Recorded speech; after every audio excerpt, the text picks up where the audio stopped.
tenth exam sir प्राय मसे 2 मास भीतर रिजल्ट भी बाहरी जाए पिलामान मनरे क्वेश्चन थाए टेंशन थाए रिजल्ट केवे बाहर केमती समस्ते न्यूज को वेट ही करी एक्जाक्टली मो सहित भी एमती होता जब एग्जाम बाहर डेट रिविल हो जाता ना मत बहुत टेंशन लगुला कांद भी लगुला एग्जाम रिजल्ट केमती कौन पढ़ी कौटी रही हॉस्टल तो पक्का रही घर पढ़ुनी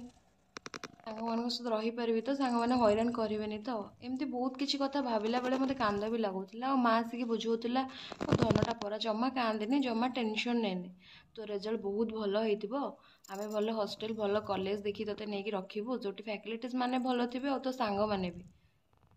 ते हैरान करने को ही देवेनि एमती बुझो बुझो रिजल्ट भी बाहरी गला कॉलेज भी फाइनल हो गला हॉस्टल भी तो हॉस्टल जीवार ठीक पूर्व दिन राति माँ मत कौन बुझेब ताकू भी बुझे पार ना बहुत कांदुला आ कहला तू कौन सतरे बड़ हो गलु मत छाड़ी पलैबू जो गोटे दिन भी रही पार नथिलु अंधार को एका भी जाई पार नथिलु केमिति रहबू तते सेठी किए हेल्प करिवो एमती बहुत कथा कहला कांदुला मत बुझाऊला कि निज केयर भी नबू सेठी तो पाखे कहीं भी नथिबे तते बार बार खाइबा को कहीं डाकू नथिबे तते उठे भी नथिबे निज केयर निजे नबू भल मनीष हबू भल मनीष हेले सीना कालिया घोड़ारे चढ़ू एमती बहुत किसी बुझाऊला और हॉस्टल आसवा बेले से भी मो सहित आसला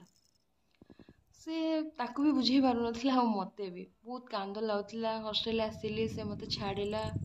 कांदी कांदी घर को भी गला बोधे से मु हॉस्टल आसवाई 2-3 दिन खाए भी नथिला मो माँ ऋण तो केवे सुझी पारिनी